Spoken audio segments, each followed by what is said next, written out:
أعوذ بالله من الشيطان الرجيم. بسم الله الرحمن الرحيم. الذين يتبعون الرسول النبي الأمي الذي يجدونه مكتوبا عندهم في التوراة والإنجيل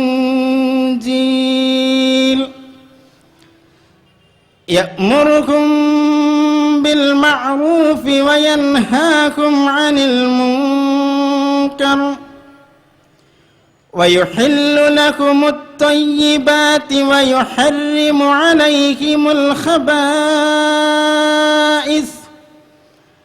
ويضع عنكم إصركم والأغلال التي كانت عليكم فالذين آمنوا به وعزروه ونصروه واتبعوا النور الذي أنزل معه أولئك هم المفلحون. തങ്ങളുടെ പക്കലുള്ള തൗറാത്തിലും ഇഞ്ചീലിലും രേഖപ്പെടുത്തി കാണുന്ന നിരക്ഷരനായ പ്രവാചകദൂതനെ പിന്തുടരുന്നവരാരോ അദ്ദേഹം അവർക്ക് നന്മ വിധിക്കുന്നു, തിന്മ വിലക്കുന്നു, അവർക്കായി ശുദ്ധവസ്തുക്കൾ അനുവദിച്ചു കൊടുക്കുന്നു, അശുദ്ധ വസ്തുക്കളെ നിരോധിക്കുകയും ചെയ്യുന്നു.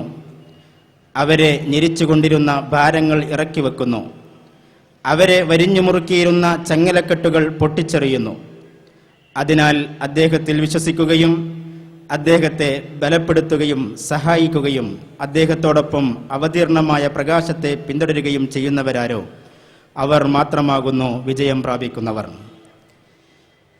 യാ അയ്യുഹല്ലദീന ആമനൂ ഇന്ന കസീറൻ മിനൽ അഹ്ബാരി വർ-റുഹ്ബാൻ ലയഅ്കുലൂന അംവാലൻ നാസി ബിൽ ബാതിൽ വയസുദ്ദൂന അൻ സബീലില്ലാഹ് والذين يكنزون الذهب والفضة ولا ينفقونها في سبيل الله فبشرهم بعذاب أليم. الحمد لله رب العالمين والصلاة والسلام على رسوله الأمين وعلى آله وصحبه أجمعين. إن أريد إلا الإصلاح ما استطعت وما توفيقي إلا بالله عليه توكلت وإليه أنيب. رب اشرح لي صدري ويسر لي أمري واحلل عقدة من لساني يفقه قولي. يا أيها الذين آمنوا اتقوا الله حق تقاته ولا تموتن إلا وأنتم مسلمون. ബഹുമാന്യനായ അധ്യക്ഷ സുഹൃത്തെ, വേദിയിലിരിക്കുന്ന ജമാഅത്തെ ഇസ്ലാമിയുടെയും പോഷക സംഘടനകളുടെയും ഭാരവാഹികളെ, പ്രിയമുള്ള സഹോദരന്മാരെ, സഹോദരിമാരെ, അസ്സലാമു അലൈക്കും വറഹ്മത്തുള്ളാഹി വബറകാതുഹു. ജമാഅത്തെ ഇസ്ലാമി കോഴിക്കോട് ജില്ലാ സമിതിയുടെ ആഭിമുഖ്യത്തിൽ മതം, മതപൗരോഹിത്യം, മാർക്സിസം എന്നീ വിഷയങ്ങളെ സംബന്ധിച്ച് ജമാഅത്തെ ഇസ്ലാമിയുടെ നിലപാട് വിശദീകരിക്കുന്ന ഒരു ചെറിയ പൊതുസമ്മേളനം ഇവിടെ നടക്കുകയാണ്. ഈ സമ്മേളനത്തിൽ ജമാഅത്തെ ഇസ്ലാമി പ്രവർത്തകരുടെ എളിയ ക്ഷണം സ്വീകരിച്ചുകൊണ്ട് ഇവിടെ വന്നു ചേർന്നിട്ടുള്ള നിങ്ങൾക്കെല്ലാവർക്കും ജമാഅത്തെ ഇസ്ലാമി കേരള ഘടകത്തിൻ്റെ ഊഷ്മളമായ അഭിവാദനങ്ങൾ അർപ്പിക്കുകയാണ്. നമ്മുടെ കേരളത്തിൽ 3.5 കോടിയോളം ജനങ്ങൾ അധിവസിക്കുന്നുണ്ട്. ഈ ജനങ്ങൾ വ്യത്യസ്ത മതങ്ങളുടെ അനുയായികളാണ്, വ്യത്യസ്ത ജാതി സമൂഹങ്ങളിൽ ഉൾപ്പെട്ടവരാണ്. മതവും ജാതിയും നിരാകരിച്ചുകൊണ്ട് ജീവിക്കണം എന്നാഗ്രഹിക്കുന്നവരും ഈ കേരളീയ സമൂഹത്തിലുണ്ട്. വ്യത്യസ്ത മതവിഭാഗങ്ങളും ജാതി വിഭാഗങ്ങളും സാംസ്കാരിക ജനവിഭാഗങ്ങളും സമാധാനപരമായ സഹവർത്തിത്വത്തോടുകൂടി ജീവിച്ചുകൊണ്ടിരിക്കുന്ന മനോഹരമായ ഒരു പ്രദേശമാണ് കേരളം. ഈ കേരള ജനസംഖ്യയിൽ 1/4 വരും മുസ്ലിം സമുദായം. മുസ്ലിം സമുദായം കേരളത്തിൽ വളർന്നുകൊണ്ടിരിക്കുന്ന, വികസിച്ചുകൊണ്ടിരിക്കുന്ന ഒരു സമുദായം തന്നെയാണ്. ആനുപാതികമായ ജനസംഖ്യാ വളർച്ച മുസ്ലിം സമുദായം പ്രദർശിപ്പിക്കുന്നു. ഒരുപക്ഷെ കേരളത്തിൻ്റെ മൊത്തം ജനസംഖ്യാ വളർച്ചയുടെ മുന്നിൽ നിൽക്കുന്നത് മുസ്ലിം സമുദായത്തിൻ്റെ ജനസംഖ്യാ വളർച്ചയാണ്. കേരളത്തിൽ ഏറ്റവും കൂടുതൽ യുവാക്കളുള്ള സമുദായം മുസ്ലിം സമുദായമാണ്. ധാരാളം വിദ്യാർത്ഥികളുള്ള സമുദായം മുസ്ലിം സമുദായമാണ്. 14 വയസ്സിന് താഴെയുള്ള കുട്ടികൾ ധാരാളമായിട്ടുള്ള സമുദായം മുസ്ലിം സമുദായമാണ്. വളരെ വലിയ പിന്നാക്കാവസ്ഥയിലാണ് നിലനിന്നിരുന്നതെങ്കിലും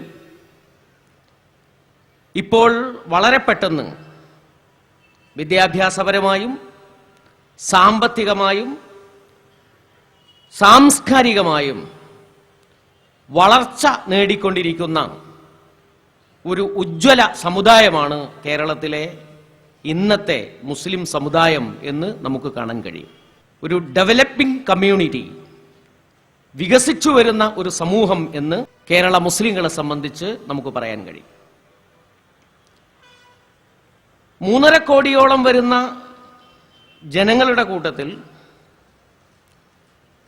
മുസ്ലിം സമുദായം എന്ന വികസിച്ചു വരുന്ന ഒരു സമൂഹം അധിവസിക്കുമ്പോൾ ആ അധിവസിക്കുന്നതിൻ്റെ ഗുണം കേരളീയ സമൂഹത്തിന് ലഭ്യമാകേണ്ടതുണ്ട്.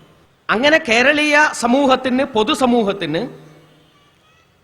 ഈ സമുദായം ഇവിടെ ജീവിക്കുന്നത് കൊണ്ട് ഒരു ഗുണവും കിട്ടുന്നില്ല എങ്കിൽ ഈ സമുദായം ഇവിടെ ജീവിക്കുന്നത് കൊണ്ട് വലിയ പ്രസക്തിയൊന്നും ഉണ്ടാവുകയില്ല.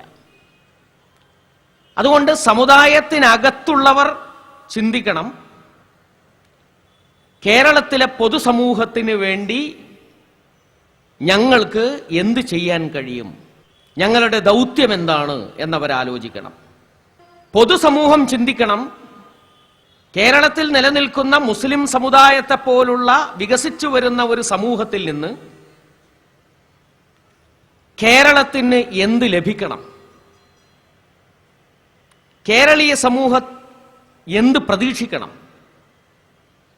കേരളീയ സമൂഹത്തിന് എന്താണ് യഥാർത്ഥത്തിൽ ലഭിക്കേണ്ടത്, മുസ്ലിം സമൂഹത്തോട് കേരളീയ സമൂഹം എങ്ങനെയാണ് പെരുമാറേണ്ടത് എന്ന് കേരളീയ സമൂഹവും ആലോചിക്കേണ്ടുന്ന ഒരു ഘട്ടത്തിലാണുള്ളത് എന്ന് നാം മനസ്സിലാക്കണം. ഇസ്ലാമിക സമൂഹത്തിന്റെ വിശ്വാസപ്രകാരം അവർ അല്ലാഹു സുബ്ഹാനഹു വ തആല തെരഞ്ഞെടുത്ത് നിശ്ചയിച്ചിട്ടുള്ള ഒരു സമുദായമാണ്. ഹുവ ജിതബാക്കും, അവനാണ് നിങ്ങളെ തെരഞ്ഞെടുത്തിട്ടുള്ളത്. ഹുവ സമ്മാക്കുമുൽ മുസ്ലിമീന മിൻ ഖബ്ലു വഫീ ഹാദാ, മുസ്ലിങ്ങൾ എന്ന് വിശുദ്ധ ഖുർആനിലും വിശുദ്ധ ഖുർആനിന് മുമ്പും നാമകരണം ചെയ്തിട്ടുള്ളതും അവൻ മാത്രമാണ്. അവനെന്ന് പറഞ്ഞാൽ ഉദ്ദേശിക്കുന്നത് പ്രപഞ്ച സൃഷ്ടാവായ ഏകനായ അല്ലാഹു സുബ്ഹാനഹു വ തആല. മുസ്ലിം സമുദായത്തിന്റെ വിശ്വാസപ്രകാരം മുസ്ലിം സമുദായം മുഹമ്മദ് മുസ്തഫ സല്ലല്ലാഹു അലൈഹി വസല്ലം തിരുമേനിയുടെ അനുയായി വൃന്ദമാണ്. ആ പ്രവാചകനെ സംബന്ധിച്ച് മുസ്ലിങ്ങൾ വിശ്വസിക്കുന്നത് മുസ്ലിങ്ങളുടെ മാത്രം പ്രവാചകനായിട്ടല്ല, മറിച്ച് റഹ്മത്തുല്ലിൽ ആലമീൻ, എല്ലാ ജനങ്ങൾക്കുമുള്ള ഒരു അനുഗ്രഹം എന്നുള്ള നിലയിലാണ്. ഇപ്പൊ ലോകത്തിലുള്ള എല്ലാ ജനങ്ങൾക്കും അനുഗ്രഹമായി വന്നിട്ടുള്ള പ്രവാചകന്റെ അനുചരന്മാരാണ് ഞങ്ങൾ എന്ന് മുസ്ലിം സമുദായം സ്വയം അഭിമാനിക്കുന്നുവെന്ന് മാത്രമല്ല, ആ പ്രവാചകനെ സ്നേഹിക്കുവാനും ആ പ്രവാചകനെ പിന്തുടരുവാനും അവർ ഓരോ നിമിഷവും ആഗ്രഹിച്ചുകൊണ്ടിരിക്കുകയും ചെയ്യുന്നു. മുസ്ലിം സമുദായത്തിന്റെ കയ്യിൽ ഹുദല്ലിന്നാസി വബയ്യിനാത്തിൻ മിനൽ ഹുദാ, ജനങ്ങൾക്ക് മുഴുവൻ മാർഗദർശനമാകേണ്ടുന്ന, സന്മാർഗമാകേണ്ടുന്ന ഒരു ഗ്രന്ഥം നിലനിൽക്കുന്നുണ്ട്. ആ ഗ്രന്ഥത്തിനാണ് വിശുദ്ധ ഖുർആൻ എന്ന് പറയുന്നത്. അപ്പൊ വിശുദ്ധ ഖുർആൻ എന്ന ഒരു ഗ്രന്ഥം നിലനിൽക്കുന്ന, ലോകത്ത് കഴിഞ്ഞുപോയ മുഴുവൻ പ്രവാചകന്മാരുടെയും പാരമ്പര്യം അവകാശപ്പെടാവുന്ന, ലോകാനുഗ്രഹിയായിട്ടുള്ള പ്രവാചകന്റെ അനുയായികൾ എന്ന് സ്വയം അഭിമാനിക്കുന്ന ഒരു വലിയ ജനവിഭാഗമാണ് കേരളത്തിലെ മുസ്ലിങ്ങൾ എന്ന് മുസ്ലിങ്ങൾ മനസ്സിലാക്കുന്നു. മുസ്ലിങ്ങൾക്ക് വേറെയും ചില സവിശേഷതകളുണ്ട്, അല്ലെങ്കിൽ ഉണ്ടാവേണ്ടതുണ്ട്. സമൂഹം പൊതുവെ തിന്മയെന്ന് വിചാരിക്കുന്ന ഒരുപാട് ദുർഗുണങ്ങളെ സ്വന്തം ജീവിതത്തിൽ നിന്ന് വൈപ്പ് ഔട്ട് ചെയ്ത് കളയാൻ, തുടച്ചു നീക്കിക്കളയാൻ നിർദ്ദേശം നൽകിയിട്ടുള്ള ഒരു മതത്തിന്റെ അനുയായികളാണവർ. അവർക്ക് മദ്യപാനം ഹറാമാണ്, നിഷിദ്ധമാണ്. ചൂതാട്ടമെന്ന സാമ്പത്തിക ഘടനയെ ഗ്രസിക്കുന്ന മാരകമായ ദൂഷ്യമുണ്ടല്ലോ, ആ ദൂഷ്യം അവർക്ക് നിഷിദ്ധമാണ്.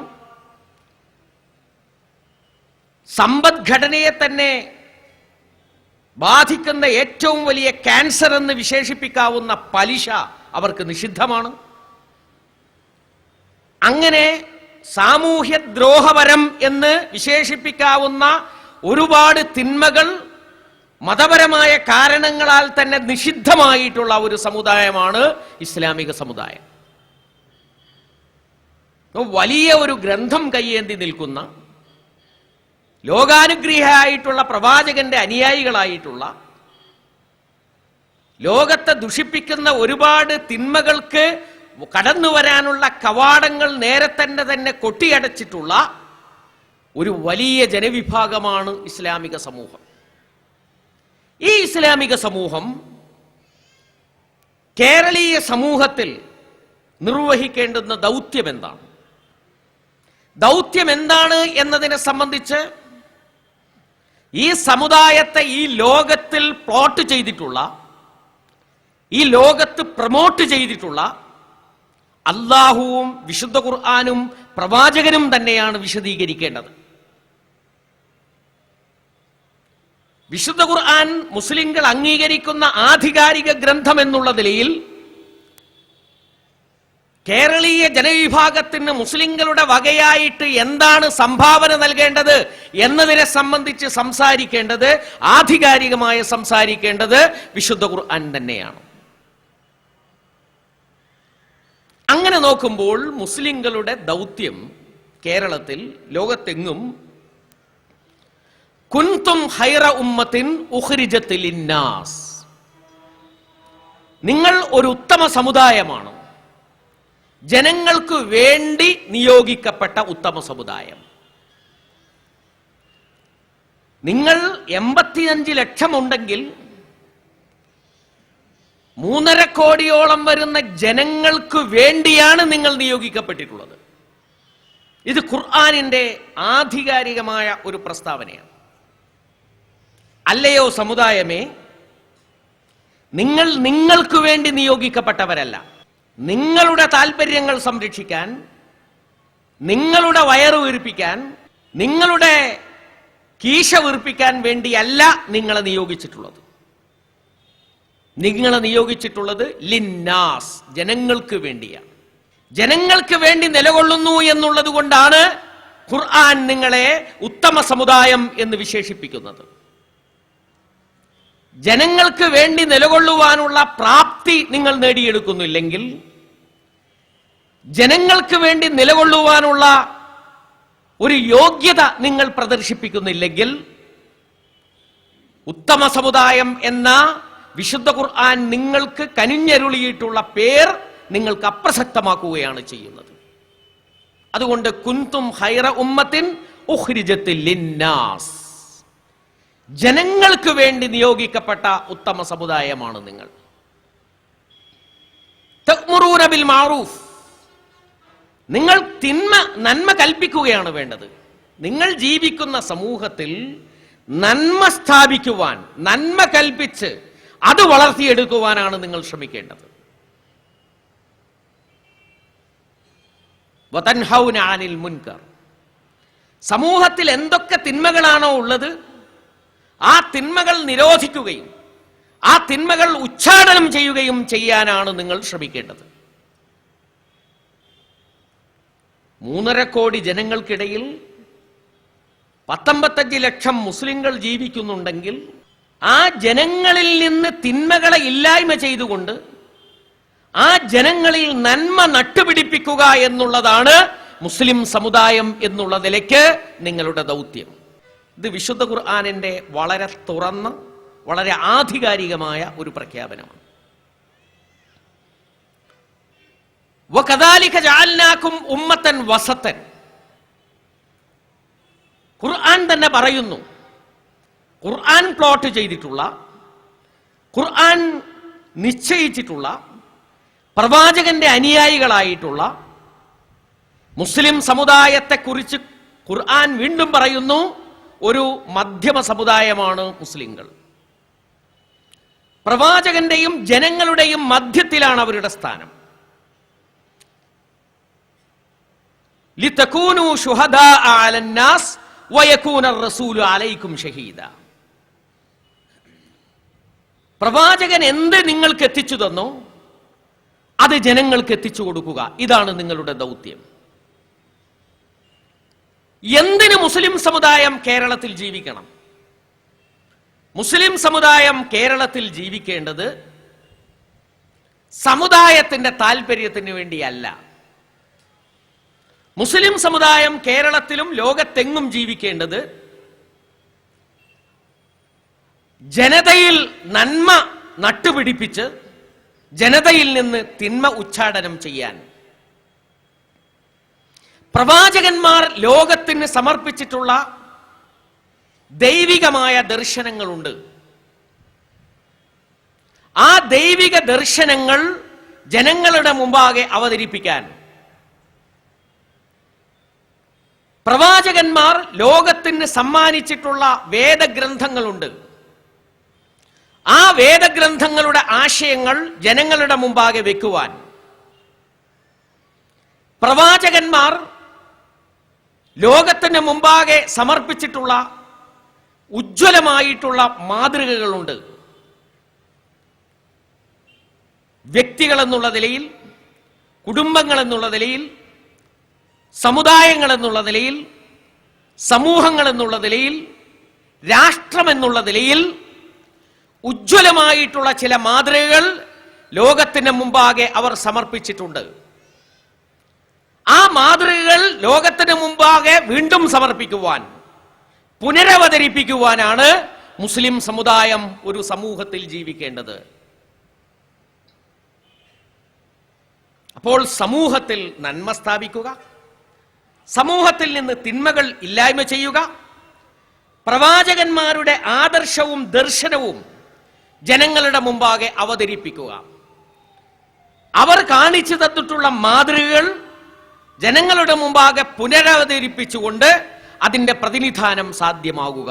ഇതാണ് ഒരു സമൂഹത്തിൽ മുസ്ലിം സമുദായം ജീവിക്കുന്നു എന്നതിന്റെ തെളിവ്, മുസ്ലിം സമൂഹം ജീവിക്കേണ്ടതിന്റെ ആവശ്യം. ഇതിൽ ഏതെങ്കിലും ഒരു മുസ്ലിമിന് എന്തെങ്കിലും ഒരു സംശയമുണ്ടാകും എന്ന് വിചാരിക്കേണ്ടതില്ല. കാരണം ഖുർആൻ അത്രയും വ്യക്തമായി പറഞ്ഞിട്ടുള്ള ഒരു കാര്യമാണ്. പക്ഷെ മുസ്ലിം സമുദായത്തിന് ഈ ദൗത്യം നിർവഹിക്കുവാനുള്ള ശേഷി പല കാരണങ്ങളാലും നഷ്ടപ്പെട്ടു പോയി. അങ്ങനെ നഷ്ടപ്പെട്ടു പോയ ഒരു ഘട്ടത്തിലാണ് ഒരു നവോത്ഥാന പ്രസ്ഥാനം എന്നുള്ള നിലയിൽ, ഒരു പരിഷ്കരണ പ്രസ്ഥാനം എന്നുള്ള നിലയിൽ ജമാഅത്തെ ഇസ്ലാമി ജനങ്ങളുടെ മുമ്പാകെ എഴുന്നേറ്റ് നിന്നിട്ടുള്ളത്. അവിഭക്ത ഭാരതത്തിൽ സ്വാതന്ത്ര്യത്തിന് മുമ്പ് ജമാഅത്തെ ഇസ്ലാമി രൂപീകരിക്കപ്പെട്ടു. സ്വാതന്ത്ര്യാനന്തരം ഇന്ത്യയിൽ പാകിസ്ഥാൻ പിരിഞ്ഞുപോയതിന് ശേഷമുള്ള ഭാരതത്തിൽ ജമാഅത്തെ ഇസ്ലാമി ഹിന്ദ് എന്ന പേരിൽ അത് പുനഃസംഘടിപ്പിക്കപ്പെട്ടു. അതിൻ്റെ ശാഖ വളരെ സജീവമായി കേരളത്തിൽ സംഘടിപ്പിക്കപ്പെട്ടു. ഇന്നും ദിനം പ്രതി വളർന്നുകൊണ്ടിരിക്കുന്ന, ദിനം പ്രതി ജനങ്ങളിൽ സ്വാധീനം നേടിക്കൊണ്ടിരിക്കുന്ന ജമാഅത്തെ ഇസ്ലാമിയുടെ ഏറ്റവും ശക്തമായ ശാഖകളിൽ ഒന്നായി ജമാഅത്തെ ഇസ്ലാമി കേരളക്കരയിൽ പ്രവർത്തിച്ചുകൊണ്ടിരിക്കുന്നു. എന്തിനാണ് പ്രവർത്തിക്കുന്നത് എന്ന് ചോദിച്ചാൽ വളരെ ലളിതമായ മറുപടി ഇതാണ്. മുസ്ലിം സമൂഹം ഒരു ജനതയിൽ ജീവിക്കുമ്പോൾ ആ ജനതയിൽ ചില ദൗത്യങ്ങൾ നിർവഹിക്കുവാനുണ്ട്. ആ ദൗത്യം നിർവഹിക്കുന്നിടത്ത് മുസ്ലിം സമുദായത്തിന് അപജയം സംഭവിച്ചപ്പോൾ സ്വയം ആ ഉത്തരവാദിത്തം നിർവഹിക്കാൻ ആഗ്രഹിക്കുകയും ആ ഉത്തരവാദിത്തത്തെക്കുറിച്ച് മുസ്ലിം സമുദായത്തെ വീണ്ടും ബോധവൽക്കരിക്കാൻ ആഗ്രഹിക്കുകയും ചെയ്തുകൊണ്ടാണ് ജമാഅത്തെ ഇസ്ലാമി കേരളത്തിൽ പ്രവർത്തിച്ചു തുടങ്ങിയിട്ടുള്ളത്, ഇന്നും പ്രവർത്തിച്ചു കൊണ്ടിരിക്കുന്നത് എന്ന് ഞാൻ ഒരു ശങ്കക്കും ഇടയില്ലാത്ത വിധം വ്യക്തമാക്കാൻ ആഗ്രഹിക്കുകയാണ്. ഇതാണ് ജമാഅത്തെ ഇസ്ലാമി എന്ന് പറയുന്നത്.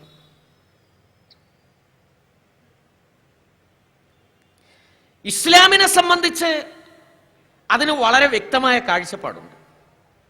അതിലൊന്നാമത്തെ കാഴ്ചപ്പാട്, ഇസ്ലാം മുസ്ലിങ്ങളുടെ ഒരു ആരാധനാ സമുച്ചയം അല്ല. അത് മനുഷ്യ സമൂഹത്തിന് അവകാശപ്പെട്ട, മനുഷ്യ സമൂഹത്തിലേക്ക് നിയോഗിക്കപ്പെട്ടിട്ടുള്ള പ്രവാചകന്മാരാൽ പ്രബോധനം ചെയ്തിട്ടുള്ള വളരെ സ്വതന്ത്രമായിട്ടുള്ള ഒരു ആദർശം. ആ ആദർശം ആർക്കും സ്വീകരിക്കാം, ആ ആദർശം ആർക്കും തള്ളിക്കളയുകയും ചെയ്യാം.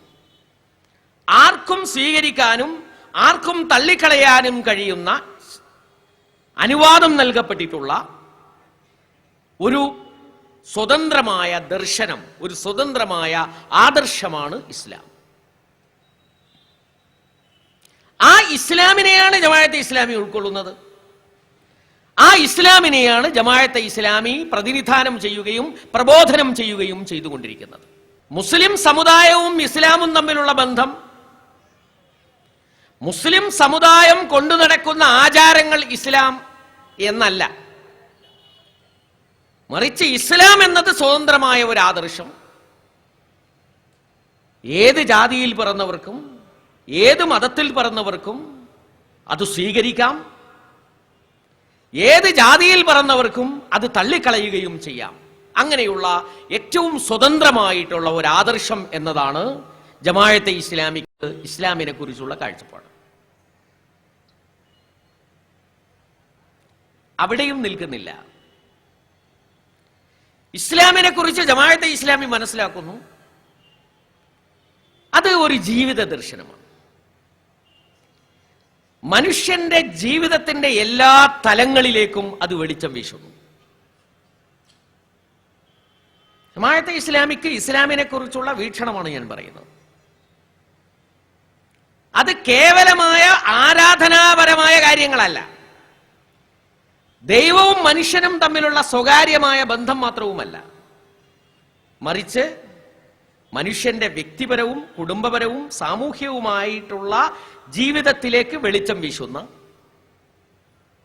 മനുഷ്യന്റെ സമ്പത്തിനെയും സമൂഹത്തെയും രാഷ്ട്രത്തെയും സംസ്കാരത്തെയും നാഗരികതയെയും അഭിസംബോധന ചെയ്യുന്ന വളരെ സമ്പൂർണമായിട്ടുള്ള, സമഗ്രമായിട്ടുള്ള, എന്നാൽ സന്തുലിതമായിട്ടുള്ള ഒരു ജീവിത വീക്ഷണവും ഒരു ജീവിത വ്യവസ്ഥയുമാണ് ഇസ്ലാം എന്ന് ഇസ്ലാമിനെ കുറിച്ച് ജമാഅത്തെ ഇസ്ലാമി മനസ്സിലാക്കും. ഇസ്ലാം ഒരു സ്വതന്ത്രവും സമ്പൂർണവുമായ ഒരു ജീവിത ദർശനം എന്നതോടൊപ്പം ആ ജീവിത ദർശനം മനുഷ്യ സമൂഹത്തെക്കുറിച്ചുള്ള, പ്രപഞ്ചത്തെക്കുറിച്ചുള്ള, ദൈവത്തെക്കുറിച്ചുള്ള കൃത്യമായ കാഴ്ചപ്പാടിൽ നിലനിൽക്കുന്ന ഒരു ജീവിത ദർശനവുമാണ്. ദൈവത്തെക്കുറിച്ചും ദൈവവും പ്രപഞ്ചവുമായ ബന്ധത്തെക്കുറിച്ചും പ്രപഞ്ചവും മനുഷ്യനും തമ്മിലുള്ള ബന്ധത്തെക്കുറിച്ചുമൊക്കെ വളരെ മൗലികമായ കാഴ്ചപ്പാടിന്റെ അടിസ്ഥാനത്തിൽ നിലനിൽക്കുന്ന ഒരു ദർശനമാണ് ഇസ്ലാമിക ദർശനം എന്ന് ജമാഅത്തെ ഇസ്ലാമി മനസ്സിലാക്കും. അതുകൊണ്ടാണ് ദൈവത്തെ നിരാകരിക്കുന്ന, പ്രവാചകന്മാരുടെ അധ്യാപനങ്ങളെ നിരാകരിക്കുന്ന എല്ലാ ദർശനങ്ങളുമായും ഇസ്ലാമിന് വിയോജിക്കേണ്ടി വരുന്നത്. ഇസ്ലാമിന് വിയോജിക്കേണ്ടി വരുന്നു എന്നതുകൊണ്ട് അത്തരം ദർശനങ്ങളോട് ജമാഅത്തെ ഇസ്ലാമിക്കും വിയോജിപ്പാണ്. മതത്തെ നിരാകരിക്കുന്ന, മതത്തെ ജീവിതത്തിന്റെ അടിസ്ഥാനമായി കാണാത്ത, ദൈവിക വിശ്വാസത്തെയും പ്രവാചകന്മാരുടെ അധ്യാപനങ്ങളെയും ജീവിത വീക്ഷണത്തിന്റെ അടിത്തറയായി ദർശിക്കാത്ത മുഴുവൻ സിദ്ധാന്തങ്ങളെയും സിദ്ധാന്തങ്ങൾ എന്നുള്ള നിലയ്ക്ക് ഇസ്ലാം തള്ളിക്കളയുന്നു. അതുകൊണ്ട് ജമാഅത്തെ ഇസ്ലാമിയും തള്ളിക്കളയുന്നു. ആ അടിസ്ഥാനത്തിലാണ് ക്യാപിറ്റലിസത്തോടും കമ്മ്യൂണിസത്തോടും സോഷ്യലിസത്തോടും ആധുനികമായി ദൈവത്തെ നിരാകരിച്ചുകൊണ്ട് വളർന്നു വന്നിട്ടുള്ള എല്ലാ സിദ്ധാന്തങ്ങളോടും ഇസ്ലാമിന്റെയും ജമാഅത്തെ ഇസ്ലാമിയുടെയും നിലപാട് രൂപപ്പെട്ടു വന്നിട്ടുള്ളത്. ഇസ്ലാം സമഗ്രമായ ഒരു ദർശനമാണ് എന്നതുകൊണ്ട് ജമാഅത്തെ ഇസ്ലാമി വിചാരിക്കുന്നില്ല അത് യാഥാസ്ഥിതികമായ ഒരു ദർശനമാണ് എന്ന്. അത് വികാസക്ഷമതയുള്ള ഒരു ദർശനമാണ്. ഇസ്ലാമിക ദർശനം വികാസക്ഷമതയുള്ള ഒരു ദർശനമാണ്. കാരണം ജമാഅത്തെ ഇസ്ലാമി വിശ്വസിക്കുന്നത്, മുസ്ലിങ്ങളെല്ലാം വിശ്വസിക്കുന്നത്, മുഹമ്മദ് നബിക്ക് ശേഷം ഇനി ഒരു പ്രവാചകൻ വരാനില്ല എന്നുള്ളതാണ്. ഇസ്ലാമിന്റെ വികാസക്ഷമതയെ തള്ളിക്കളയുകയാണെങ്കിൽ പിന്നെ പ്രവാചകത്വം അവസാനിപ്പിച്ചു എന്ന് പറയാൻ ഒരു ന്യായവും ഉണ്ടാവുകയില്ല. അതുകൊണ്ട് യാഥാസ്ഥിതികമായ ഒരു ദർശനമല്ല ഇസ്ലാം. ഇസ്ലാം അത്യന്തം പുരോഗമനാത്മകമായ, ഇസ്ലാം അത്യന്തം വികാസക്ഷമതയുള്ള ഒരു ദർശനമാണ്.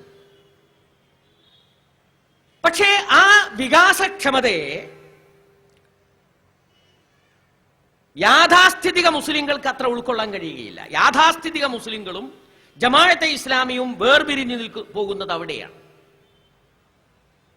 ഇസ്ലാമിനെ വികാസക്ഷമതയുള്ള, ഇസ്ലാമിനെ അത്യന്തം പുരോഗമനാത്മകമായി മാറിക്കൊണ്ടിരിക്കുന്ന ഒരു ദർശനമായി ജമാഅത്തെ ഇസ്ലാമി കാണുന്നു.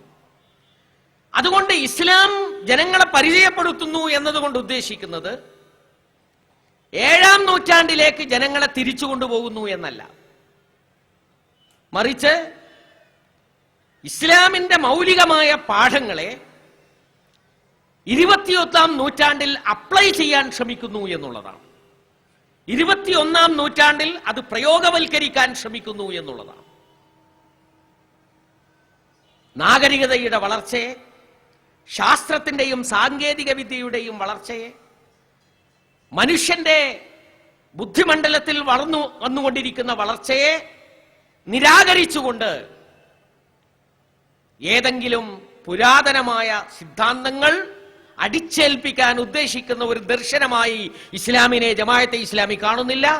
ഇസ്ലാമിനെ ജമാഅത്തെ ഇസ്ലാമി കാണുന്നത് അത്യന്തം പുരോഗമനാത്മകമായ വികാസക്ഷമതയുള്ള ഒരു ദർശനമായിട്ടാണ്. ഈ വിഷയത്തിൽ യാഥാസ്ഥിതികരായ മുസ്ലിങ്ങൾക്ക് ഞങ്ങളോട് വിയോജിപ്പുണ്ട്.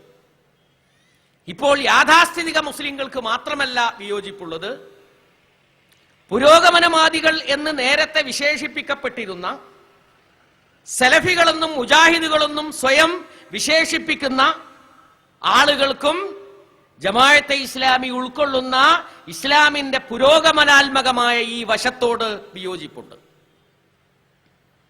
നേരത്തെ ഇസ്ലാമിക പ്രസ്ഥാനങ്ങൾ അല്ലെങ്കിൽ ഇസ്ലാമിക് മൂവ്മെന്റ്സ് അല്ലെങ്കിൽ ഇസ്ലാമിസ്റ്റുകൾ എന്ന് പറയുന്ന വിഭാഗവും സലഫികളും തമ്മിലുണ്ടായിരുന്ന പ്രധാനപ്പെട്ട വ്യത്യാസം, ഇസ്ലാമിന്റെ സമഗ്രതയെ ഇസ്ലാമിസ്റ്റുകൾ പ്രബോധനം ചെയ്യുന്നു, എന്നാൽ സലഫികൾ ഇസ്ലാമിനെ ഒരു ആരാധനാ രീതിയായി അംഗീകരിക്കുന്നു എന്നുള്ളതായിരുന്നു. എന്നാൽ പുതിയ സംഭവ വികാസങ്ങൾക്ക് ശേഷം, വിശേഷിച്ച് അറബ് വസന്തത്തിന് ശേഷം, ഈ വ്യത്യാസത്തിന്റെ മർമ്മം തന്നെ മാറിപ്പോയിരിക്കുന്നു. ഇന്ന് പ്രധാനപ്പെട്ട വ്യത്യാസം, ലോകത്തിലുള്ള ഇസ്ലാമിസ്റ്റുകൾ ഇസ്ലാമിന്റെ പുരോഗമനാത്മകതയെ അംഗീകരിക്കുകയും ഇതര സമൂഹങ്ങളോട് സമാധാനപരമായ സഹവർത്തിത്വത്തിനു വേണ്ടിയുള്ള പരിശ്രമങ്ങളിൽ അവർ ഏർപ്പെടുകയും ബഹുസ്വരത എന്ന് പറയുന്ന വളരെ മനോഹരമായിട്ടുള്ള ഒരു യാഥാർത്ഥ്യത്തെ അംഗീകരിച്ചുകൊണ്ട് അവരുടെ നിലപാട് വ്യക്തമാക്കുകയും ചെയ്തുകൊണ്ടിരിക്കുന്നു. എന്നാൽ സലഫികളാകട്ടെ യാഥാസ്ഥിതികമായ സമീപനം സ്വീകരിക്കുന്നു. അവരിൽ ഒരു വിഭാഗം തന്നെ നവയാഥാസ്ഥിതികർ എന്ന് മറ്റൊരു വിഭാഗത്തെ വിശേഷിപ്പിക്കുന്നു. ഒരു പ്ലൂറൽ സൊസൈറ്റിയിൽ സമാധാനപരമായി സഹവർത്തിത്വത്തോടുകൂടി ജീവിക്കേണ്ടുന്ന മര്യാദകളെക്കുറിച്ചുള്ള പാഠങ്ങളെ അവർ നിരാകരിക്കുന്നു എന്നുള്ളതാണ് സലഫികളും ഇസ്ലാമിസ്റ്റുകളും തമ്മിൽ ഇന്ന് ലോകത്ത് നിലനിൽക്കുന്ന ഏറ്റവും വലിയ അഭിപ്രായ വ്യത്യാസം. മീഡിയ ശ്രദ്ധിച്ചുകൊണ്ടിരിക്കുന്ന ആളുകൾക്ക് ആ വശം മനസ്സിലാകും എന്ന് ഞാൻ വിചാരിക്കുന്നു. അപ്പൊ ജമാഅത്തെ ഇസ്ലാമി പ്രബോധനം ചെയ്യുന്ന ഇസ്ലാം ലോകത്തിലെ എല്ലാ ജനങ്ങൾക്കുമുള്ള ഒരു ദർശനം. ആർക്കും സ്വീകരിക്കാം, ആർക്കും നിരാകരിക്കുകയും ചെയ്യാം. ജമാഅത്തെ ഇസ്ലാമി പ്രബോധനം ചെയ്തുകൊണ്ടിരിക്കുന്ന ഇസ്ലാം ജീവിതത്തിന്റെ എല്ലാ മേഖലകളെയും ഉൾക്കൊള്ളുന്ന ഒരു ഇസ്ലാം, സമ്പൂർണ്ണ ഇസ്ലാം, പുരോഗമനാത്മകമായ ഇസ്ലാം. ഇസ്ലാം ഒരു സാമൂഹ്യക്രമം, ഒരു ഭരണക്രമം എന്നുള്ളതിലേക്ക് നിലനിൽക്കുമ്പോൾ മാത്രമല്ല, അങ്ങനെ നിലനിൽക്കാതിരിക്കുമ്പോഴും ജീവിച്ചുകൊണ്ടിരിക്കുന്ന ഒരു മുസ്ലിമിന് ഒരു പ്ലൂറൽ സൊസൈറ്റിയിൽ തന്നെ അള്ളാഹു ഏൽപ്പിച്ചിട്ടുള്ള, വിശുദ്ധ ഖുർആൻ ഏൽപ്പിച്ചിട്ടുള്ള, പ്രവാചകന്മാർ വിട്ടേച്ചു പോയിട്ടുള്ള ദൗത്യങ്ങളുണ്ട്. ആ ദൗത്യം ജീവിതത്തിന്റെ എല്ലാ വശങ്ങളിലും നിർവഹിക്കാൻ അവനുണ്ട്. അവന് കലാരംഗത്ത് അവന്റെ ദൗത്യം നിർവഹിക്കണം, സാഹിത്യരംഗത്ത് അവന്റെ ദൗത്യം നിർവഹിക്കണം, മീഡിയയിൽ കയറിക്കൊണ്ട് അവന്റെ ദൗത്യം നിർവഹിക്കണം, രാഷ്ട്രീയ വിഷയങ്ങളിൽ ഇടപെട്ടുകൊണ്ട് അവന്റെ ദൗത്യം നിർവഹിക്കണം, സാമ്പത്തികമായിട്ടുള്ള ക്രമങ്ങളിൽ ഇടപെട്ടുകൊണ്ട് അവന്റെ ദൗത്യം നിർവഹിക്കണം. ആ ദൗത്യം മൊത്തത്തിൽ എന്താണ്? ദൗത്യം മൊത്തത്തിൽ മനുഷ്യ സമൂഹത്തിന് നന്മ പ്രദാനം ചെയ്യുക, മനുഷ്യ സമൂഹത്തിന് തിന്മയിൽ നിന്ന് രക്ഷിക്കുക. ഇതാണ് മുസ്ലിമിന്റെ ദൗത്യം. ആ ദൗത്യം ജീവിതത്തിന്റെ എല്ലാ മേഖലകളിലും നിർവഹിക്കാൻ മുസ്ലിമിന് ബാധ്യതയുണ്ടെന്നും അത് അങ്ങനെ നിർവഹിക്കാൻ കഴിയുമെന്നും വിചാരിക്കുന്ന പ്രസ്ഥാനമാണ് ജമാഅത്തെ ഇസ്ലാമി. അത് ആ രൂപത്തിൽ തന്നെ കൊണ്ടു നടക്കുന്ന പ്രസ്ഥാനവുമാണ് ജമാഅത്തെ ഇസ്ലാമി. ഇതാണ് ജമാഅത്തിന്റെ പൊസിഷൻ എന്ന് പറയുന്നത്. സ്വാഭാവികമായും ഞാൻ ഈ പറയുന്ന കാര്യങ്ങൾ പരമ്പരാഗതമായ ഒരുപാട് ധാരണകൾക്കെതിരാണ്. നമ്മൾ ധരിച്ചു വച്ചിരിക്കുന്നത് മതമൊന്നു വേറെ, സാമൂഹ്യ കാര്യങ്ങൾ ഒന്ന് വേറെ എന്നാണ്. ഈ മൈൻഡ് സെറ്റിന് എതിരാണ്. അത് തെറ്റായ ഒരു മൈൻഡ് സെറ്റാണ്. ആ മൈൻഡ് സെറ്റ് ഒരു പ്രത്യേക കാലഘട്ടത്തിൽ രൂപപ്പെട്ട മൈൻഡ് സെറ്റാണ്. പക്ഷേ ആ മൈൻഡ് സെറ്റിന്റെ കാലം കഴിഞ്ഞു പോയിരിക്കുന്നു. മതത്തെയും ദൈവിക ദർശനങ്ങളെയും സാമൂഹ്യ ജീവിതത്തിൽ നിന്ന് പൂർണ്ണമായും നിരാകരിക്കുന്ന നെഗറ്റീവായിട്ടുള്ള സെക്കുലറിസത്തിന്റെ കാലം കഴിഞ്ഞു പോയിരിക്കുന്നു. ഇത് ഒരു പോസ്റ്റ് സെക്കുലർ വേൾഡാണ്. ഒരു സെക്കുലർ അനന്തര ലോകമാണ് വന്നു ചേർന്നിട്ടുള്ളത്. ലോകത്തിന്റെ വിവിധ ഭാഗങ്ങളിൽ സമൂഹത്തിന്റെ നിയാമക സ്ഥാനത്ത് ഇന്ന് നിലനിൽക്കുന്നത് മതസമൂഹങ്ങളും മതപ്രസ്ഥാനങ്ങളുമാണ്.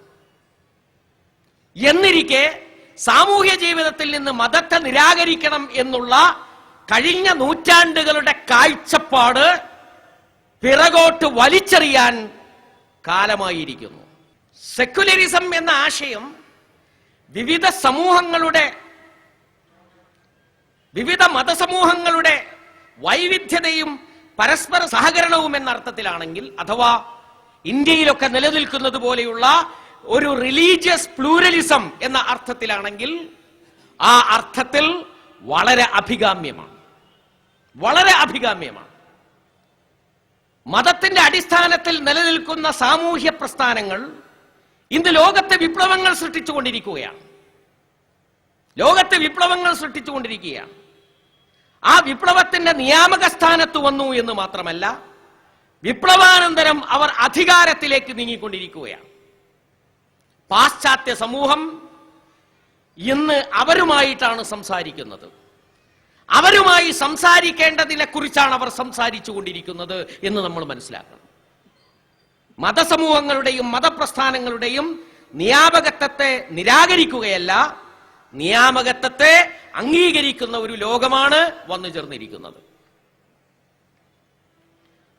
ഒരർത്ഥത്തിൽ കമ്മ്യൂണിസവും അത് അംഗീകരിച്ചിട്ടുണ്ട്. യേശുക്രിസ്തുവിന്റെ ചിത്രം അവർ വെച്ചിരുന്നു. യേശുക്രിസ്തുവിന്റെ ചിത്രം വെച്ചതിന്റെ അർത്ഥം യേശുക്രിസ്തു ഒരു വിമോചകൻ ആയിരുന്നു എന്നുള്ളതാണ്. യേശുക്രിസ്തുവിന്റെ വിമോചകത്തിന്റെ മൗലികമായ അടിത്തറയായി ബൈബിൾ എന്താണ് പരിചയപ്പെടുത്തുന്നത്? യേശുക്രിസ്തുവിന്റെ വിമോചന സങ്കല്പങ്ങളുടെ അടിത്തറയായി ഖുർആൻ എന്താണ് പരിചയപ്പെടുത്തുന്നത്? മൂന്നാം വേദക്കാരെന്ന് വിശേഷിപ്പിക്കപ്പെടുന്ന ക്രൈസ്തവരും നാലാം വേദക്കാരെന്ന് വിശേഷിപ്പിക്കപ്പെടുന്ന മുസ്ലിങ്ങളും യേശുക്രിസ്തുവിനെ എങ്ങനെയാണ് ഉൾക്കൊള്ളുന്നത്? അത് മതപ്രവാചകനാണ്. മതപ്രവാചകന് ഒരു വിമോചകനായി രംഗത്ത് വരാം എന്ന് അംഗീകരിക്കുന്നത് വളരെ പ്രധാനപ്പെട്ട ഒരു കാര്യമാണ്. പക്ഷേ ഒരു ചിത്രം വെക്കുന്നതിൽ നിന്ന് അങ്ങോട്ട് കടന്ന് സത്യസന്ധമായി ലോകത്ത് നടന്നുകൊണ്ടിരിക്കുന്ന ഈ സംഭവ വികാസങ്ങളെ അഭിമുഖീകരിക്കുവാനും വിലയിരുത്തുവാനും കമ്മ്യൂണിസ്റ്റ് പാർട്ടിക്ക്, CPM-ന് കഴിഞ്ഞില്ല എന്നതാണ് അവർക്ക് പറ്റിയ ഏറ്റവും വലിയ അബദ്ധം എന്നിവിടെ വിശദീകരിക്കപ്പെടുകയുണ്ടായി.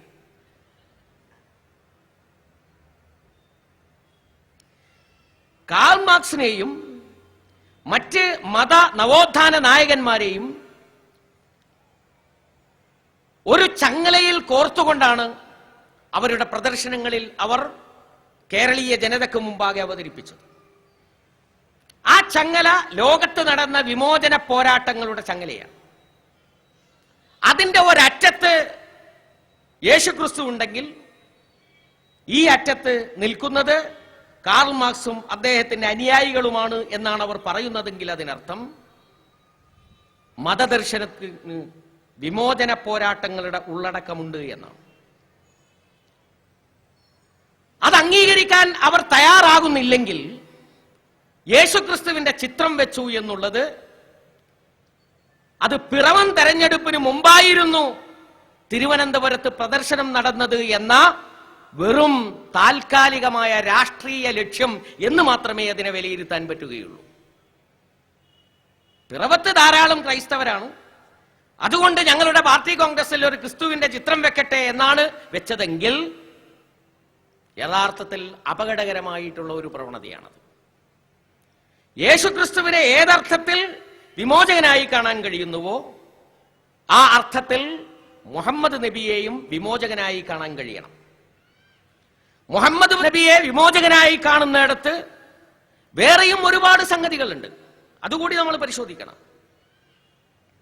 ഇന്ന് യഥാർത്ഥത്തിൽ അറബ് മുസ്ലിം രാജ്യങ്ങളിൽ സാമ്രാജ്യത്വത്തിനെതിരെയും ഏകാധിപത്യത്തിനെതിരെയും നടന്നുകൊണ്ടിരിക്കുന്ന പോരാട്ടങ്ങൾ, ആ പോരാട്ടങ്ങളിൽ സമരത്തിന്റെ പക്ഷത്ത് നിൽക്കുന്നത് മുഹമ്മദ് നബിയുടെ അനുയായികളും മുഹമ്മദ് നബിയുടെ ദർശനവുമാണ്.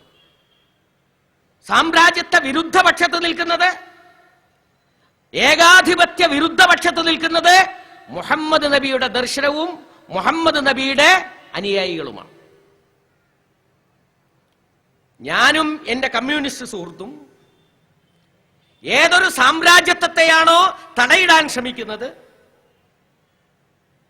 ഏതൊരു ഏകാധിപത്യത്തിനെതിരാണോ ലോകത്തെങ്ങും സമരം നയിച്ചുകൊണ്ടിരിക്കുന്നത്, ഏതൊരു ഏകാധിപത്യത്തിനെതിരായിട്ടുള്ള സമരത്തിലാണോ പങ്കുചേരാൻ ഹൃദയം വെമ്പൽ കൊള്ളുന്നത്, ആ സാമ്രാജ്യത്വത്തിന്റെയും ആ ഏകാധിപത്യത്തിന്റെയും പക്ഷത്താണ് വിധിവൈപരീത്യം എന്ന് പറയട്ടെ യേശുക്രിസ്തുവിന്റെ അനുയായികൾ എന്നുള്ളത്. അതുകൊണ്ട് ഇന്ന് വിമോചകൻ എന്ന അർത്ഥത്തിൽ യേശുക്രിസ്തുവിനേക്കാൾ ആത്മാർത്ഥതയുണ്ടെങ്കിൽ വരാൻ പോകുന്ന ഉപതെരഞ്ഞെടുപ്പുകൾ നടക്കുന്ന മണ്ഡലങ്ങളിലെ ജനസാന്ദ്രത നോക്കിയല്ല ദാർശനികമായ നിലപാടുകൾ സ്വീകരിക്കുന്നതെങ്കിൽ യേശുക്രിസ്തുവിനേക്കാൾ പ്രാധാന്യം മുഹമ്മദ് നബിക്ക് കൊടുക്കണമായിരുന്നു എന്നാണ് ഞാൻ പറയുന്നത്. ഞാൻ പറഞ്ഞു വന്ന പോയിന്റ് മറ്റൊന്നാണ്, മതത്തിന്റെ നിയാമകത്വം അംഗീകരിക്കുകയാണ് ചെയ്യുന്നത്. ഈ നിയാമകത്തെ ഇനിയും അംഗീകരിക്കാൻ കൂട്ടാക്കാത്തവർ ചരിത്രത്തിന്റെ ചവറ്റുകൊട്ടയിലേക്ക് വലിച്ചെറിയപ്പെടുകയല്ലാതെ ഒരു നിർവാഹവും ഉണ്ടാകുകയില്ല. അതുകൊണ്ട് മതത്തിന്റെ നിരാകരണമല്ല ശരി, മതത്തിനുള്ള നിയാമകത്വത്തെ അംഗീകരിച്ചുകൊണ്ട് മുന്നോട്ട് പോകുന്നതാണ് ശരി എന്ന് ഈ സന്ദർഭത്തിൽ നമ്മൾ മനസ്സിലാക്കേണ്ടതായി വരും. ഇസ്ലാമിക സമൂഹവും പൊതുസമൂഹവും തമ്മിലുള്ള ബന്ധത്തെക്കുറിച്ചാണ് നാം സംസാരിച്ചു കൊണ്ടിരുന്നത്. അതിലേക്ക് തന്നെ നമുക്കൊന്ന് തിരിച്ചു പോകാം. അതിലേക്ക് തിരിച്ചു പോകുമ്പോൾ കേരളീയ പൊതുസമൂഹം മുസ്ലിം സമൂഹത്തെ യഥാർത്ഥത്തിൽ എങ്ങനെയാണ് വിലയിരുത്തുന്നത് എന്നത് വളരെ പ്രസക്തമായൊരു പോയിന്റാണ്. ഈ നിലയ്ക്ക് എപ്പോഴെങ്കിലും വിലയിരുത്താൻ കഴിഞ്ഞിട്ടുണ്ടോ? ഞാൻ നേരത്തെ പറഞ്ഞതുപോലെ ഒരു മതം എന്നുള്ള നിലയ്ക്ക്, ദർശനം എന്നുള്ള നിലയ്ക്ക് തിന്മകളെ ഇല്ലായ്മ ചെയ്യാൻ ശ്രമിച്ച, തിന്മകളെ നിഷേധിച്ച ഒരു മതദർശനത്തിന്റെ അനുയായികൾ കേരളത്തിൽ അതിവേഗം വളർന്നുകൊണ്ടിരിക്കുന്ന, സാമ്പത്തികമായും വിദ്യാഭ്യാസപരമായും സാംസ്കാരികമായും വളർന്നുകൊണ്ടിരിക്കുന്ന ഒരു സമൂഹം എന്നുള്ള നിലയ്ക്ക് മുസ്ലിം സമൂഹത്തെ കേരളത്തിന് വേണ്ടി എങ്ങനെ പ്രയോജനപ്പെടുത്തണം എന്ന് പൊതുസമൂഹം എപ്പോഴെങ്കിലും ചിന്തിച്ചിട്ടുണ്ടോ? ചിന്തിച്ചിട്ടില്ല എന്നാണ് ഞാൻ വിചാരിക്കുന്നത്. ചിന്തിക്കാതിരിക്കാൻ കാരണം കേരളത്തിലെ ബുദ്ധിജീവികളും കേരളത്തിലെ പത്രപ്രവർത്തകരും കേരളത്തിലെ ചില പോലീസ് ഉദ്യോഗസ്ഥന്മാരും ഒപ്പീനിയൻ മേക്കേഴ്സ് എന്ന് നമ്മൾ പറയുന്നവരും അതനുസരിച്ച് ഒപ്പീനിയൻ മേക്ക് ചെയ്യുന്നവരും അതിന് വിധേയമാകുന്നവരും ആകുന്ന കേരളീയ പൊതുസമൂഹം അമേരിക്കൻ സാമ്രാജ്യത്വത്തിന്റെയും നമ്മുടെ രാജ്യത്തെ ഫാഷിസ്റ്റുകളുടെയും ഇസ്രായേലിന്റെ ചാരസംഘടനയായ മൊസാദിന്റെയും അമേരിക്കൻ ചാരസംഘടനയായ CIA-യുടെയും പ്രചാരണത്തിൽ പെട്ടുപോയിരിക്കുന്നു എന്നാണ് ഞാൻ പറയുക. ആ പ്രചാരണത്തിൽ പെട്ടുപോയത് കൊണ്ട് തന്നെ മുസ്ലിം സമൂഹത്തെ വേണ്ട വിധം മനസ്സിലാക്കാൻ, അതിന്റെ പ്രയോജനം വേണ്ട വിധം ഉൾക്കൊള്ളാൻ കേരളീയ പൊതുസമൂഹത്തിനും ഭരണ ഉദ്യോഗ തലത്തിനും സാധ്യമായില്ല എന്ന് നമ്മൾ വിചാരിക്കണം. ഇതൊരു ഭീകര വിഭാഗമാണ്, ഒരു തീവ്രവാദ വിഭാഗമാണ്, അത്യന്തം പ്രതിലോമ സ്വഭാവം പുലർത്തുന്ന ഒരു വിഭാഗമാണ് എന്നുള്ള നിലയിലാണ് നമ്മുടെ മുമ്പിൽ സാമ്രാജ്യത്വം ലോകാടിസ്ഥാനത്തിൽ ഇസ്ലാമിക സമൂഹത്തെ പറ്റി ധരിപ്പിച്ചതുപോലെ കേരളത്തിലും ഇസ്ലാമിക സമൂഹത്തെ പറ്റി ധരിപ്പിച്ചിട്ടുള്ളത്. അതുകൊണ്ട് ഇവർ വിദ്യാഭ്യാസപരമായി വളരുന്നുവെങ്കിൽ അത് ഒരു അപകടം പിടിച്ച വളർച്ചയായിരിക്കും, അല്ലെങ്കിൽ നേരെ ചൊവ്വ ഉള്ള ഒരു വളർച്ചയായിരിക്കില്ല, വല്ല കോപ്പി അടിച്ചോ മറ്റോ വളരുന്നതായിരിക്കും. അങ്ങനെയുണ്ടല്ലോ. അല്ല, കോപ്പി അടിച്ചോ മറ്റോ വളർന്നതായിരിക്കും. വളർന്നു കഴിഞ്ഞാൽ തന്നെ ഒരു ഗുണവും കേരളത്തിന് ചെയ്യാൻ കഴിയുകയില്ല. അവർ കേരളത്തിന് ദോഷം മാത്രം ചെയ്യുന്നവരായിരിക്കും. ഇപ്പോ ഇസ്ലാമിക് ബാങ്കിങ് എന്താ? ഇസ്ലാമിക് ബാങ്കിങ് അല്ലെങ്കിൽ ഫിനാൻഷ്യൽ ആക്ടിവിറ്റി കേരളത്തിൽ വന്നാലുള്ള ഗുണം? അതിന് ആളുകളെ ധരിപ്പിച്ച എന്താന്ന് വെച്ചാൽ ഇസ്ലാമിനും മുസ്ലിങ്ങൾക്കും എന്തോ ഗുണം കിട്ടിപ്പോകും, അതുകൊണ്ട് അതിനെ തടയണമെന്നാണ്. വളരെ പ്രമാദമായ ഒരു കേസ് സുബ്രഹ്മണ്യ സ്വാമിയുടെ വകയായി ഹൈക്കോടതിയിൽ വരികയുണ്ടായി. അതിന്റെ പ്രചോദനം എന്താന്ന് ചോദിച്ചാൽ, ഒരു സാമ്പത്തിക ഘടന മുസ്ലിങ്ങളുടെ കയ്യിലേക്ക് പോകും. അങ്ങനെയല്ലല്ലോ അതിന്റെ അർത്ഥം. അതായത് സാമ്പത്തികമായി വളർന്നുകൊണ്ടിരിക്കുന്ന ഒരു കമ്മ്യൂണിറ്റി, ആ കമ്മ്യൂണിറ്റിയുടെ കയ്യിൽ പണം വന്നുകൊണ്ടിരിക്കുന്നുണ്ട് കുറേശ്ശെ. ഈ പണം അവർ ഇൻവെസ്റ്റ് ചെയ്യുന്നതിൽ അവർക്ക് കുറച്ച് പ്രതിബന്ധങ്ങളുണ്ട്. അവർ പലിശയിൽ പങ്കാളികളാകാൻ ഉദ്ദേശിക്കുന്നില്ല.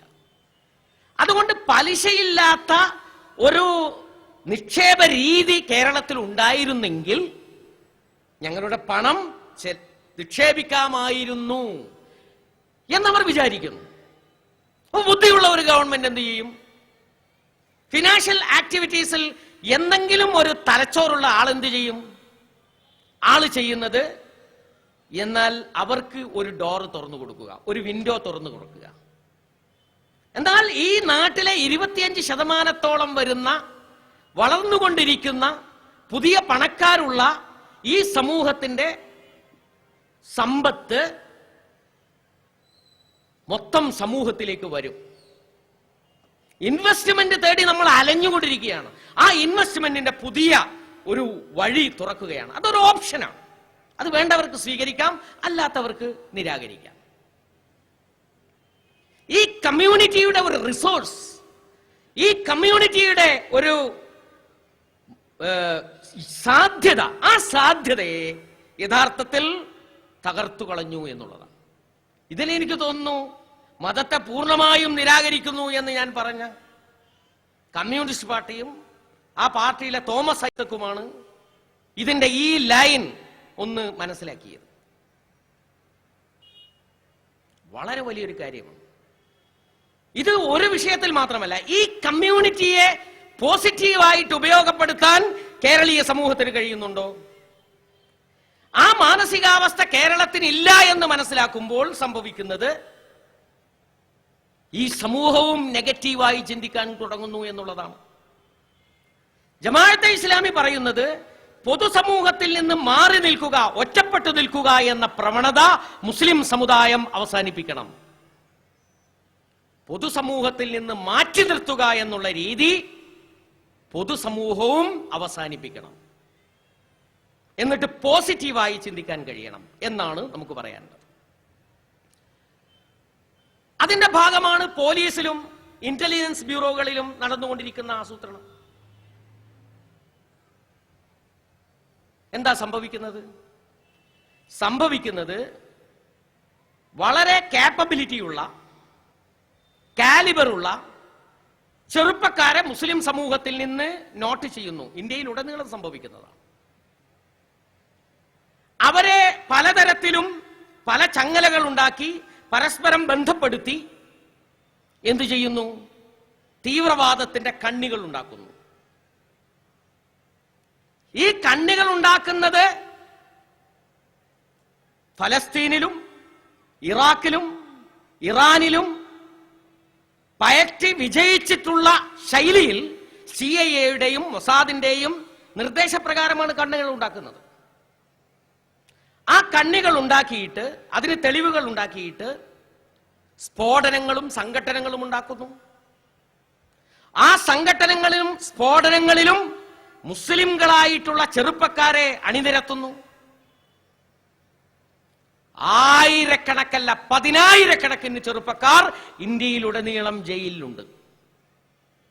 ബീഹാറിലുണ്ട്, ഗുജറാത്തിലുണ്ട്, കർണാടകയിലുണ്ട്, ഇന്ത്യയിൽ എല്ലാ സംസ്ഥാനങ്ങളിലുണ്ട്. കേരളത്തിലുണ്ടോ? കേരളത്തിൽ അത് നടക്കൂല. കേരളത്തിൽ അങ്ങനെ നടക്കൂല എന്ന് പറഞ്ഞാൽ നടക്കൂല.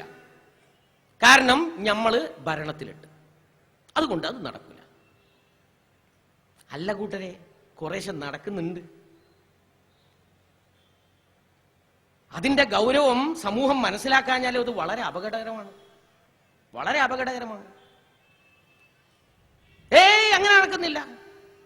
അപ്പോഴാണ് ഒരു ഡോക്യുമെന്റ്, വളരെ ബലപ്പെട്ട ഒരു ഡോക്യുമെന്റ് മാധ്യമത്തിന്റെ വീക്കിലി എടുത്ത് പുറത്തേക്ക് ഇടുന്നത്. ഒരു ഉദ്യോഗസ്ഥൻ കീഴുദ്യോഗസ്ഥനോട് ആവശ്യപ്പെട്ടിരിക്കുകയാണ്, താഴെ പറയുന്ന 268 പേർക്ക് സിമി ബന്ധമുണ്ട്.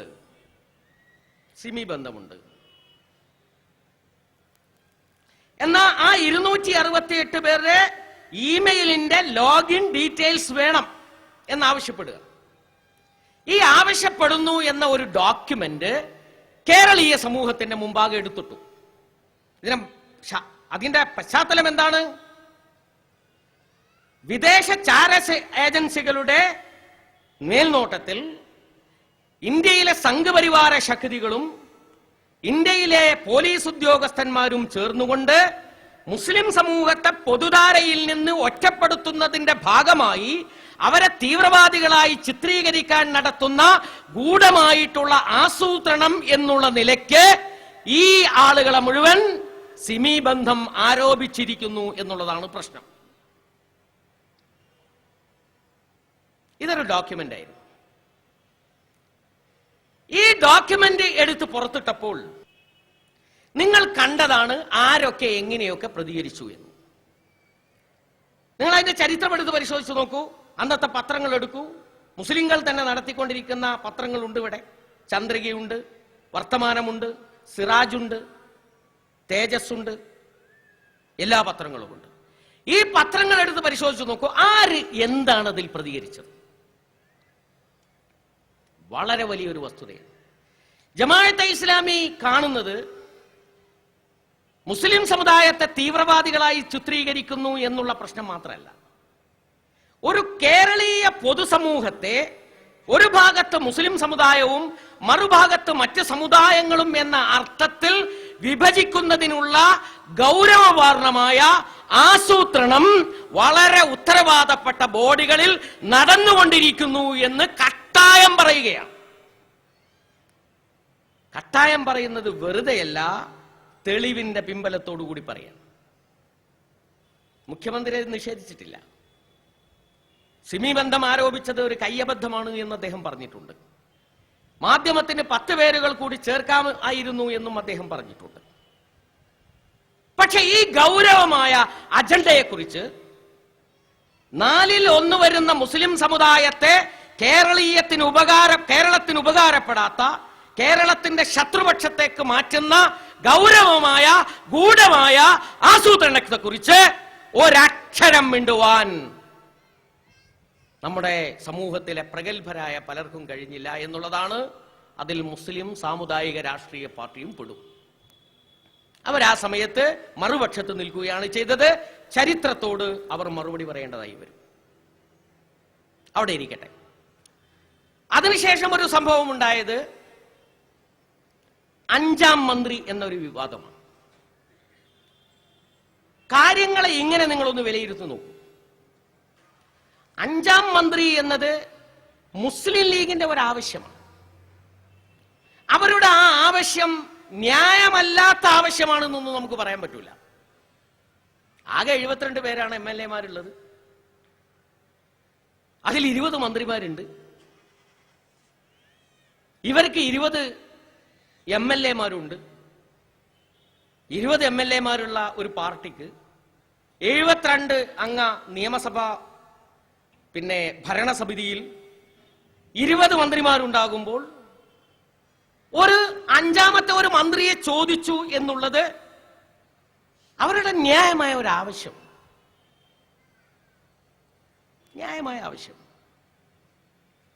അത് മുസ്ലിം സമുദായത്തിന്റെ ആവശ്യമായിരുന്നില്ല. അത് ഒരു സംഘടനയുടെ രാഷ്ട്രീയമായ ഒരു ആവശ്യമാണ്. കോൺഗ്രസിന് ആവശ്യമുള്ളതുപോലെ, കേരള കോൺഗ്രസിന് ആവശ്യമുള്ളതുപോലെ, മറ്റു സംഘടനകൾക്ക് ആവശ്യമുള്ളതുപോലെ മുസ്ലിം ലീഗ് എന്ന ഒരു പ്രസ്ഥാനത്തിന്റെ ഒരാവശ്യമാണ്. ആ ആവശ്യം അവർ ഉന്നയിച്ചപ്പോൾ അത് അനാവശ്യമായി UDF ചർച്ചകൾ നീട്ടിക്കൊണ്ടുപോയി സമൂഹബോധ്യത്തിൽ അത് വഷളായപ്പോൾ സംഭവിച്ചത് എന്താണ്? സംഭവിച്ചത് ഈ ആവശ്യത്തെ ഒരു സാമുദായികമായ ആവശ്യമായി കേരളത്തിലെ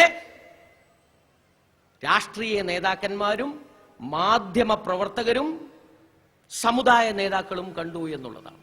ഈ സമയത്ത് ഇതിനെ ഒതുക്കേണ്ട ആളുകളാണ് മാധ്യമക്കാർ എന്ന് പറയുന്നത്. അങ്ങനെയല്ല കൂട്ടരെ. അവർക്ക് 20 MLA-മാരില്ലേ? എന്താ ഒന്ന് ചോദിച്ചാൽ എന്ന് ചോദിക്കാനല്ല ശ്രമിച്ചത്.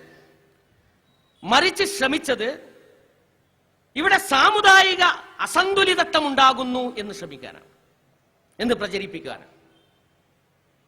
ഞാൻ പറയുന്നു, കേരളത്തിന്റെ ചരിത്രത്തിൽ ഇത്രത്തോളം കേരളീയ സമൂഹം സാമുദായികമായി ധ്രുവീകരിക്കപ്പെട്ട ഒരു സംഭവം ഉണ്ടായിട്ടില്ല. മാറാട് കലാപം വളരെ വലിയൊരു സംഭവമായിരുന്നു, വളരെ അപകടം പിടിച്ച സംഭവമായിരുന്നു. പക്ഷെ 2-3 മാസക്കാലം കൊണ്ട് ആ മാറാട് സൃഷ്ടിച്ച മുറിവുണക്കാനും ആ അന്തരീക്ഷത്തെ മറികടക്കാനും കേരളീയ സമൂഹത്തിന് കഴിഞ്ഞു. പക്ഷേ മുസ്ലിം ലീഗിന്റെ 5ാം മന്ത്രിസ്ഥാനം എന്ന് പറയുന്ന ഈ മന്ത്രിസ്ഥാനം അത് ചർച്ച ചെയ്യുകയും നീട്ടിക്കൊണ്ടുപോവുകയും വഷളാക്കുകയും ചെയ്തതിന് ശേഷമുണ്ടായിട്ടുള്ള സാമുദായിക അന്തരീക്ഷത്തെ പൂർവസ്ഥിതിയിലേക്ക് കൊണ്ടുവരാൻ 3 മാസം കൊണ്ടോ 3 കൊല്ലം കൊണ്ടോ കഴിയും എന്ന് നിങ്ങൾ വിചാരിക്കേണ്ടതില്ല. വളരെ അപകടം. ഇതിനെ ഈ പരുവച്ച് തെറ്റിച്ചതിന്റെ ഉത്തരവാദിത്തം UDF-ന്റെ നേതാക്കന്മാർക്കാണ് എന്ന് ഞാൻ പറയും. വ്യത്യസ്ത സംഘടനകൾ തമ്മിൽ മന്ത്രിസ്ഥാനങ്ങൾ പങ്കുവെക്കുന്നതിൽ അഭിപ്രായ വ്യത്യാസമുണ്ടെങ്കിൽ ആ അഭിപ്രായ വ്യത്യാസം അവരുടെ ആഭ്യന്തര ചർച്ചകളിൽ പറഞ്ഞു തീർക്കുന്നതിന് പകരം ഇതിനെ സമുദായ നേതാക്കളെ കൊണ്ട് പ്രസ്താവനകൾ ഇറക്കിച്ച് സമ്മർദ്ദങ്ങൾ ചെലുത്തിച്ച് എല്ലാവരുടെയും പ്രസ്റ്റേജ് പ്രശ്നമായി ഇതിനെ വളർത്തിയെടുത്ത് സമുദായങ്ങൾ തമ്മിലുള്ള കൊമ്പുകോർക്കലിന് അടിസ്ഥാന കാരണമായിട്ടുള്ളത് UDF നേതാക്കളുടെ നിലപാടുകളാണ്. ആ വിഷയം അവർ പുനഃപരിശോധിക്കണം. മുസ്ലിം ലീഗ് കൂടി ആലോചിക്കേണ്ട ഒരു കാര്യമുണ്ട്. മുസ്ലിം സമുദായത്തിന്റെ പൊതുവായ പ്രശ്നങ്ങൾ വന്നപ്പോൾ വളരെയധികം വിട്ടുവീഴ്ചകൾ കാണിച്ചു എന്ന് മുസ്ലിം ലീഗ് തന്നെ അവകാശപ്പെടുന്നു. ആ വിട്ടുവീഴ്ചകൾ എന്റെ വ്യക്തിപരമായ അഭിപ്രായത്തിൽ സത്യവും ധർമ്മവും ഉറക്കെ പറയുന്നിടത്ത് നിശബ്ദത പാലിക്കുന്ന വിട്ടുവീഴ്ചയാണ്. അത് അടിയന്തരാവസ്ഥക്കാലത്താണെങ്കിലും ബാബരി മസ്ജിദിന്റെ പതനകാലത്താണെങ്കിലും അതിനുശേഷമുണ്ടായിട്ടുള്ള സംഭവ വികാസങ്ങളുടെ സന്ദർഭങ്ങളിലൊക്കെ ആണെങ്കിലും ഇമെയിൽ വിഷയത്തിൽ പോലും ആണെങ്കിലും അവർ പാലിച്ചിട്ടുള്ള മൗനം അർത്ഥഗർഭമായ മൗനമായിരുന്നു, അപകടകരമായ മൗനമായിരുന്നു. അവർ അവരുടെ മതേതര മുഖം കാത്തു സൂക്ഷിക്കാൻ വലിയ ത്യാഗം അനുഷ്ഠിച്ചിട്ടുണ്ട്. ആ ത്യാഗം തുറന്നു പറയേണ്ടുന്ന പല കാര്യങ്ങളും ആ സന്ദർഭങ്ങളിൽ പറയാതിരിക്കുക എന്ന മുസ്ലിം സമുദായത്തെ പ്രതിനിധീകരിച്ചുകൊണ്ട് അവർ ചെയ്യാൻ പാടില്ലാത്ത ഒരു ക്ഷമയെ അവസാനം പാർട്ടിക്ക് ഒരു മന്ത്രി എന്ന വിഷയം വന്നപ്പോൾ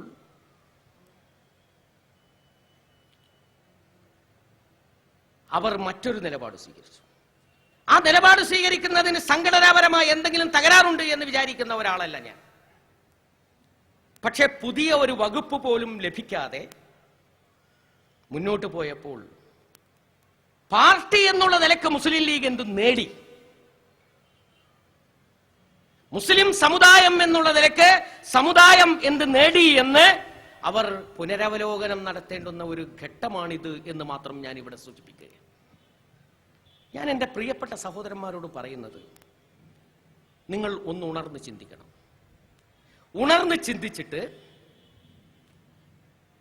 മുസ്ലിം സമുദായം ഇതൊക്കെ ഉണ്ടെങ്കിലും ഇതൊന്നും കേരളത്തിന്റെ ആത്മാവല്ല, ചില ഭാഗങ്ങളിൽ ഒരുങ്ങുന്ന ആസൂത്രണങ്ങൾ മാത്രം. കേരളീയ ജനസമൂഹത്തെ സ്നേഹിച്ച് അവരോട് സമാധാനപരമായി സഹവർത്തിച്ച് അവർക്ക് കാര്യങ്ങൾ മനസ്സിലാക്കി കൊടുത്ത് ഈ സമൂഹം ഉൾക്കൊള്ളുന്ന തിന്മകളിൽ നിന്ന് അവരെ രക്ഷിച്ച് ഈ സമൂഹത്തിന് പ്രവാചകന്മാരുടെ പിന്തുടർച്ചയുള്ള സമുദായം എന്നുള്ള നിലയ്ക്ക് പ്രവാചകന്മാരുടെ ദർശനം കൈമാറാനുള്ള ബാധ്യതയുണ്ട് എന്ന കാര്യമാണ് ഈ സന്ദർഭത്തിൽ ഞാൻ നിങ്ങളെ അറിയിക്കാൻ ഉദ്ദേശിക്കുന്നത്. ഇത്രയും പറഞ്ഞുകൊണ്ട് ഈ സമ്മേളനം